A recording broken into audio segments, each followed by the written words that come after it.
Hi everyone. नोड.जेएस project के इस part के अंदर हम लोग टास्क के डाटा को अपडेट करना सीखेंगे। आपको ध्यान होगा लास्ट पार्ट के अंदर हम लोगों ने डाटा को पॉपुलेट करवा लिया था। सो मान लो मैं किसी भी टास्क के अपडेट वाले बटन पे क्लिक करता हूँ, मान लो सेकंड वाले पे क्लिक करता हूँ, तो जो डाटा होगा ना ये फॉर्म के अंदर पॉपुलेट हो जाएगा। यहाँ पे आप देख सकते हो टाइटल और ये डिस्क्रिप्शन आ गया। अब मान लो आप यहाँ पे कुछ भी चेंज करते हो, ABC या फिर जो भी आपको चेंज करना है वो चेंज करते हो टाइटल के अंदर, डिस्क्रिप्शन के अंदर, और जैसे अपडेट वाले बटन पे क्लिक करोगे ना तो ये अपडेटेड डाटा डेटाबेस के अंदर भी स्टोर हो जाएगा, यानी कि अपडेट हो जाएगा, और यहाँ पे भी अपडेटेड डाटा ही विजिबल होगा।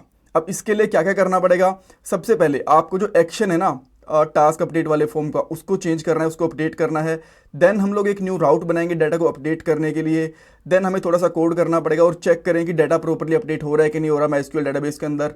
इंटरव्यू क्वेश्चन डिस्कस करने वाले हैं। नोट्स, कोड, प्लेलिस्ट का लिंक आपको डिस्क्रिप्शन बॉक्स में मिल जाएगा। आजकल एक अच्छी जॉब मिलना बहुत मुश्किल हो चुका है। एक जॉब के लिए 10,000 से भी ज्यादा कैंडिडेट्स अप्लाई करते हैं। बट अगर आप भी जॉब सर्च कर रहे हो तो इसके लिए मैं आपको एक सोल्यूशन दे सकता हूँ। शार्पनर टेक आपके लिए एक जॉब रेडी ट्रेनिंग प्रोग्राम लेके आया है।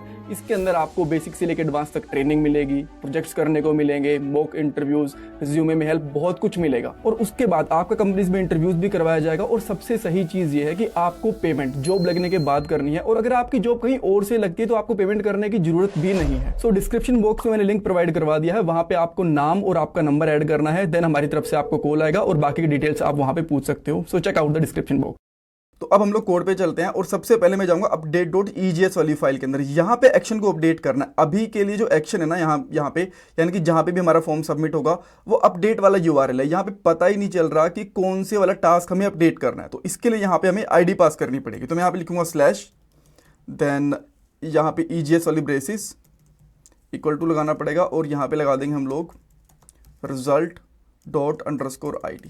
अब यहाँ पे चेक करते हैं कि ये प्रॉपर्ली विजिबल हो रही है कि नहीं हो रही। इसको रिफ्रेश करूंगा एक बार के लिए अपडेट पे क्लिक करके, एंड देन इस फॉर्म की ID चेक करते हैं। यहाँ पे इंस्पेक्ट एलिमेंट करूंगा, और अब देखो यहाँ पे अपडेट के साथ में इसकी प्रॉपर ID भी आ रही है कि इस टास्क की ID क्या है। सो इसके बाद आपको जाना है index.js वाली फाइल के अंदर, और जैसे कि एक यहाँ पे राउट बना हुआ है, सेम इसी तरीके का एक राउट और हमें बनाना है, बट वो पोस्ट टाइप का होगा। तो मैं यहाँ पे बना देता हूँ पोस्ट इस तरीके से।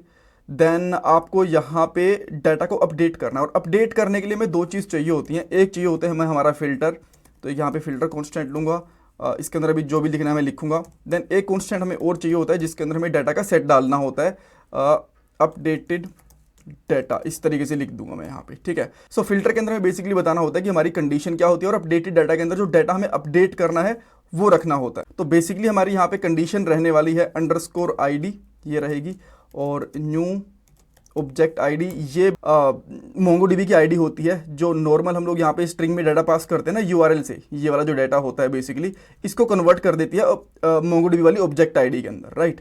सो इसको यहाँ पे आपको ऑब्जेक्ट ID के अंदर लिखना है request.params.body, ठीक है। अब अपडेटेड डाटा के अंदर बेसिकली आपको ऑब्जेक्ट लेके यहाँ पे लिखना है $set, और जो भी आप डाटा सेट करना चाहते हो, जैसे कि मैं यहाँ पे टाइटल सेट करना चाहता हूँ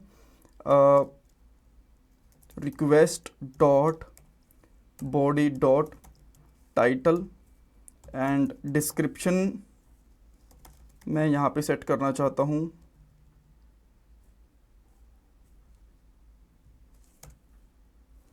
और डिस्क्रिप्शन में यहाँ पे सेट करना चाहता हूँ बेसिकली request.body.description, राइट, बिकॉज इसका नाम डिस्क्रिप्शन है। और इन दोनों फील्ड के नाम आप यहाँ पे चेक कर अब इन दोनों फील्ड के नाम आप यहाँ पे चेक भी कर सकते हो। यहाँ पे आप देख पा रहे हो टाइटल है और यहाँ पे हमारे पास डिस्क्रिप्शन है, ऑलराइट। देन उसके बाद में आपको यहाँ पे करना है अपडेट 1, और सबसे पहले आपको डालना है यहाँ पे फिल्टर इस तरीके से, एंड सेकंड पैरामीटर के अंदर डालना है update data, and I think ये अपडेट हो जाना चाहिए प्रॉपर। और जैसे ही अपडेट हो जाएगा तो हम लोग इसको कहाँ लेके जाएंगे, ऐड वाले URL के ऊपर, लिस्ट वाले URL के ऊपर। तो इसको मैं रूट राउट के ऊपर रिडायरेक्ट कर देता हूँ। अगर कुछ इशू होगा तो हमें ये बोल देगा सम एरर देयर, ठीक है, इस तरीके से। और हम लोगों ने यहाँ पे एक मिस्टेक और कर दिया, यहाँ पे बेसिकली ID आएगी ना कि बॉडी आएगी, ठीक है। ओके, सो अब हम लोग इसको अपडेट करके देखते हैं। देन मैं लिस्ट के ऊपर आता हूँ फिर से, और लास्ट में जो मेरे पास यहाँ पे 10 PM लिखा हुआ है ना, इसको मैं यहाँ पे चेंज करता हूँ बेसिकली 9 PM, और यहाँ पे कर देता हूँ क्लाइंट मीटिंग इन आउटसाइड कर देता हूँ। देन यहाँ पे अपडेट टास्क पे क्लिक करूँगा तो इसने कुछ तो यहाँ पे एरर दिया। ओके अच्छा, यहाँ पे रेंडर नहीं रीडायरेक्ट होगा basically. Now it should work. ठीक है, देन आप यहाँ पे चेक कर सकते हो कि एट पीपीएम कर दिया गया, मैंने यहाँ 9 PM करा था। लेट्स ट्राई अगेन, एक बार फिर से चेक करते हैं।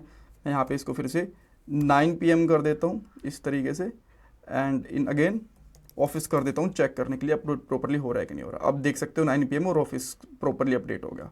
देन मैं यहाँ पे जो सेकंड वाली मीटिंग है इसको कर देता हूँ UI team and BE team, इसको अपडेट करूँगा, ये प्रॉपरली अपडेट होगा। सो इस तरीके से हम लोग हमारी टास्क वगैरह को अपडेट कर सकते हैं। Thank you so much for watching this part. और नेक्स्ट पार्ट के अंदर हम लोग ये देखेंगे कि अगर हमें मल्टीपल टास्क को एक साथ डिलीट करना हो तो वो चीज़ कैसे कर सकते हैं। और हाँ, इंटरव्यू के अंदर बेसिकली आपसे पूछ सकते हैं डायनेमिक राउट के बारे में।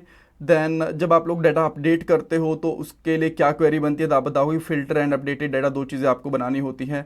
अपडेटेड वन और अपडेटेड मैने के बीच में क्या डिफरेंस होता है, ये चीज़ मैं आपको नहीं बताऊंगा, नाम से समझ में आ जानी चाहिए, नहीं आ रही तो आपको एक बार गूगल कर लेना चाहिए। छोटी सी चीज़ है और आप मुझे बता सकते हो कि अपडेट वन और अपडेट मैने में क्या डिफरेंस है। और जो कोड वगैरह है thecodingskill.com के ऊपर जाना है, देन कोर्सेज के अंदर, और यहाँ पे आपको सारे के सारे कोर्सेज एंड नोट्स वगैरह मिल जाएंगे।